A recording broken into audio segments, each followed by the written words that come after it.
In a dramatic Capitol Hill showdown, the U.S. Senate has taken a rare and forceful stand against the White House, signaling a new phase in the ongoing battle over America's trade direction. In a bipartisan vote, senators moved to overturn some of President Donald Trump's most controversial trade tariffs, marking a significant moment of congressional pushback.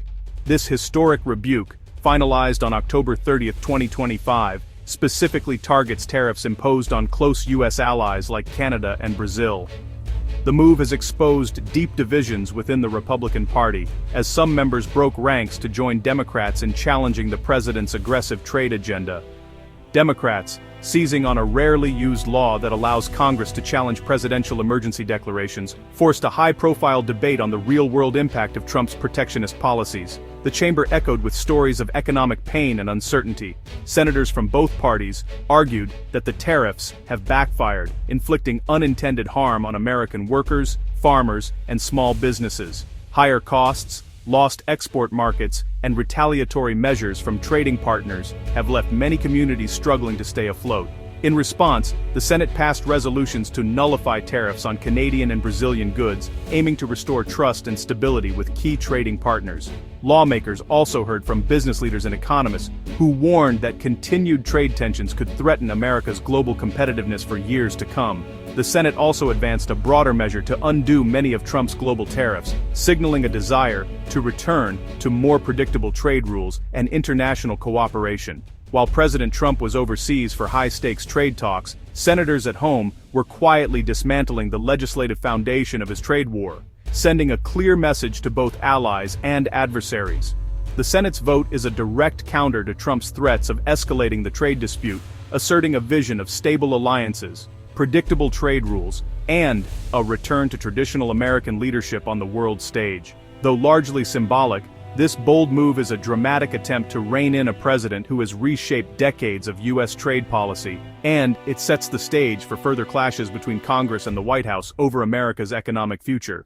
The standoff began when President Trump imposed a steep 35% tariff on Canadian goods, a move that sent shockwaves through North American trade. The sudden announcement caught many businesses and policymakers off guard, as Canada is one of America's closest trading partners and allies. Trump cited a national emergency to combat fentanyl trafficking, a claim widely disputed by federal data, which showed that most fentanyl entering the U.S. actually came from other sources, not Canada. Many experts and officials questioned the validity of using drug enforcement as a justification for sweeping economic measures. Critics argue the emergency was a pretext for broader protectionism, disrupting a $909 billion U.S.-Canada trade relationship and triggering swift Canadian retaliation. Canada responded with its own tariffs on American products, escalating tensions and sparking fears of a prolonged trade war. The tariffs upended supply chains, raised business costs, and soured diplomatic ties. Manufacturers on both sides of the border faced uncertainty, while small businesses struggled to absorb higher prices and delays. Meanwhile, the Senate also moved to undo tariffs on Brazil, signaling discomfort with Trump's confrontational, unilateral trade strategy. Lawmakers worried that targeting multiple allies at once would isolate the U.S. and damage its global reputation. Trump's approach marks a sharp break from decades of multilateral agreements and reduced trade barriers. For years, the U.S. had championed open markets and international cooperation, but now, those norms were being challenged. Tensions escalated further when Trump, angered by a Canadian anti-tariff ad quoting Ronald Reagan, threatened to raise tariffs to 45%. The rhetoric on both sides became increasingly heated, fueling uncertainty in global markets. This volatility, driven as much by personal pique as policy, galvanized bipartisan Senate opposition. Lawmakers from both parties began to question the wisdom of using tariffs as a negotiating tactic. Lawmakers see the unpredictability as a threat to economic stability and international partnerships.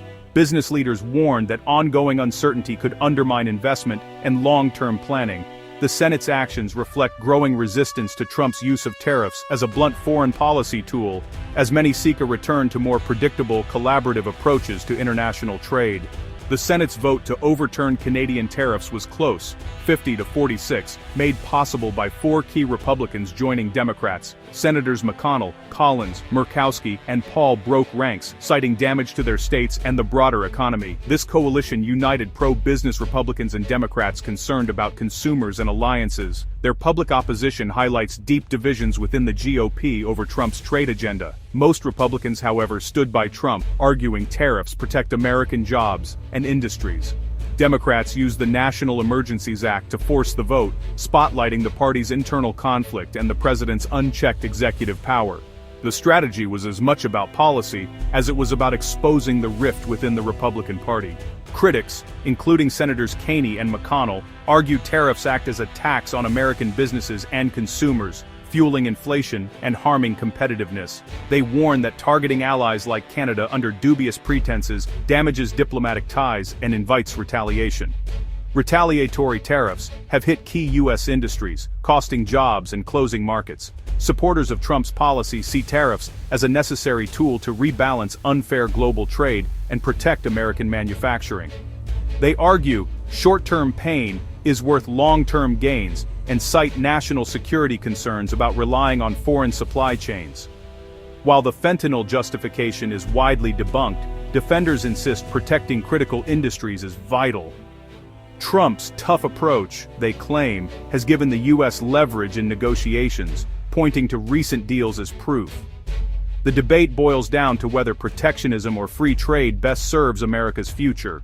The Senate debate centered on the economic harm caused by tariffs, with opponents warning that these policies lead to higher prices for American families and businesses across the country. Lawmakers express concern that tariffs, while intended to protect domestic industries, often have unintended consequences that ripple through the entire economy.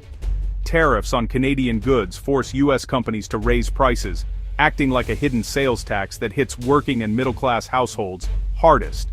Everyday essentials, from groceries to household goods, become more expensive, squeezing family budgets and reducing purchasing power for millions of Americans. Complex supply chains mean tariffs raise costs for manufacturers, making U.S. products less competitive at home and abroad. American companies that rely on imported materials face higher production costs, which can lead to reduced output, layoffs, or even moving operations overseas to stay afloat. The agricultural sector has been especially hard hit, as trading partners retaliate with tariffs on U.S. exports like bourbon and soybeans. Farmers who once depended on stable export markets now face uncertainty and shrinking demand for their crops and products. Kentucky's family farms and others nationwide have lost crucial markets, leading to falling prices and mounting debts. Many small farmers are struggling to keep their operations running, and some have been forced to sell their land or close their businesses altogether. A recent trade deal with China, touted as a win, actually restored less market access than existed before the trade war. While some restrictions were lifted, American exporters still face barriers that didn't exist prior to the conflict, limiting their ability to recover lost ground. Critics say this proves the tariffs' self-inflicted damage, clawing back only part of what was lost, and leaving many businesses and workers worse off than before. Economists argue that the long-term effects could linger for years, slowing growth and innovation. The real-world impact is clear: higher costs, lost jobs, and economic uncertainty for American workers and businesses. Communities across the nation are feeling the strain, as factories close and local economies suffer from the fallout. The Senate's opposition reflects growing frustration with these consequences, as lawmakers seek solutions to protect American jobs and restore economic stability for families and businesses alike.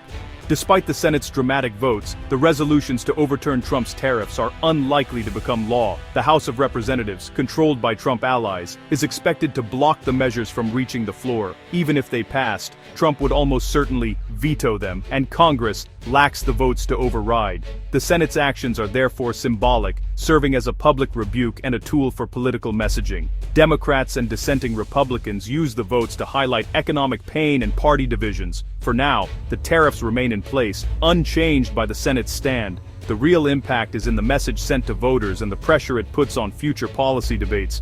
The legislative deadlock underscores the limits of congressional power against a determined president.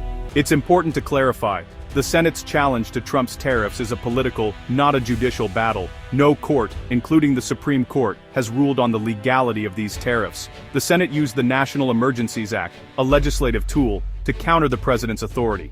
This is a classic struggle between Congress and the executive branch, not a legal case. For the courts to get involved, a lawsuit would need to prove direct harm and presidential overreach, something that hasn't happened here. The outcome is determined by political maneuvering, not legal rulings. The tariffs remain because opponents lack the votes, not because of a court decision. The resolution of this issue will depend on future elections and shifts in political power.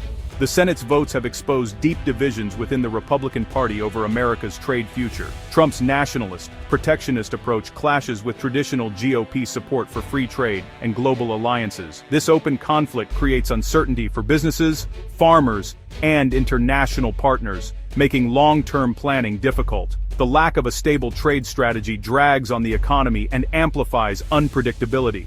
Democrats will use the issue to target voters hurt by the trade war, while some Republicans distance themselves from Trump's policies.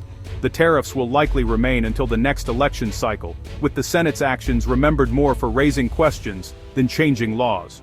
America's economic identity and global role remain unresolved, awaiting future political shifts.